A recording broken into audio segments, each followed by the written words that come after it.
इंदिरा एकादशी की व्रत कथा। युधिष्ठिर बोले कि हे भगवान, अब आप कृपा करके आश्विन मास के कृष्ण पक्षी की एकादशी की कथा को कहिए।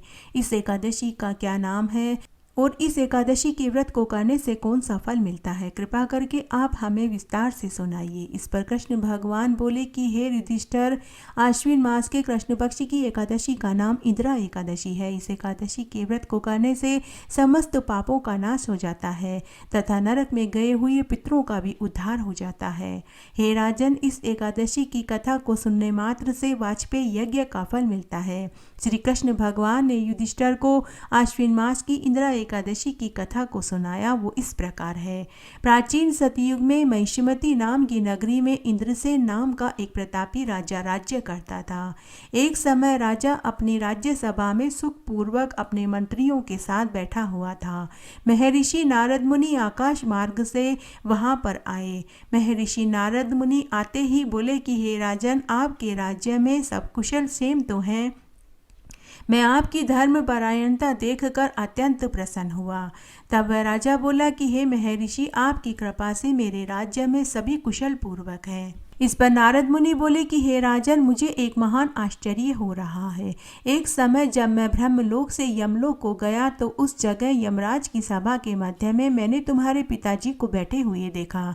तुम्हारे पिता महान ज्ञानी, दानी और धर्मात्मा थे। पूर्व जन्म में उनके द्वारा एकादशी का व्रत बिगड़ जाने से उन्हें यमलोक मिला है। तुम्हारे पिता ने मुझसे तुम्हारे लिए एक समाचार भेजा है कि यदि मेरा पुत्र इंद्रसेन आश्विन मास के कृष्ण पक्ष की इंदिरा एकादशी का व्रत करे और उस व्रत का फल मुझे सौंप दे तो मुझे मुक्ति मिल जाएगी और मैं इस लोक से छूटकर स्वर्ग में चला जाऊंगा। जब राजा ने महर्षि नारद के ऐसे वचनों को सुना तो राजा को महान दुख हुआ। तब राजा ने नारद मुनि से इंदिरा एकादशी के व्रत के बारे में पूछा कि कृपा करके आप मुझे इंदिरा एकादशी की व्रत की संपूर्ण विधि को बताइए। इस पर नारद मुनि बोले कि हे राजन, आश्विन मास के कृष्ण पक्ष की दशमी के दिन प्रातःकाल स्नान करें। उसके पश्चात दोपहर में पुनः स्नान करें। उस दिन श्रद्धापूर्वक पितरों का श्राद्ध करें। उस दिन एक समय भोजन करें। दशमी के दिन शाम को भोजन न करें और पृथ्वी पर शयन करें। दूसरे दिन एकादशी के दिन दातून करें और स्नान करें और भक्ति भाव से व्रत को धारण करें और भगवान विष्णु की प्रतिमा के सामने हाथ में जल और फूल लेकर यह संकल्प करें कि हे विष्णु भगवान, आज मैं निराहार रहूँगा और समस्त भोगों का त्याग करूँगा। इसके पश्चात मैं कल ही भोजन करूँगा। कृपा करके आप मेरा व्रत संपूर्ण करने में मेरा साथ देवें। इस प्रकार आचरण करें और शालिग्राम की मूर्ति को भोग लगावें। भोजन का कुछ हिस्सा गाय को देवें। विष्णु भगवान की धूप दीप नैवेद्य से पूजन करें। रात्रि जागरण करें। विष्णु सहस्त्र नाम का विष्णु मंत्रों का जाप करें। द्वादशी के दिन एक योग्य पंडित को सपत्नीक भोजन करावें और उन्हें अन्न वस्त्र रुपया दान में देवें और दूध देने वाली गाय बछड़ा सहित दान में देवें।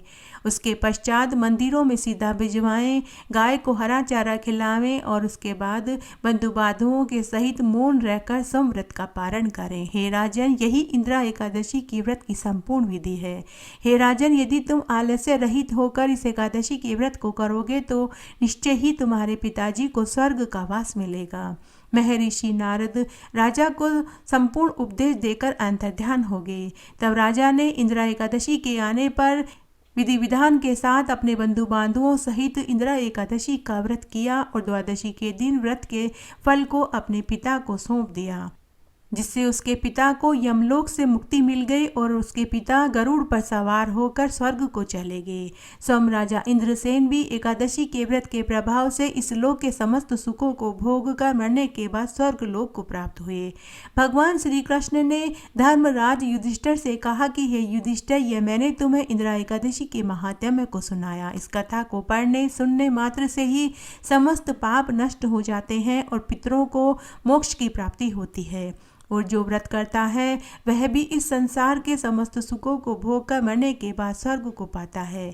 इस तरह आज मैंने आपको इंदिरा एकादशी की व्रत कथा सुनाई।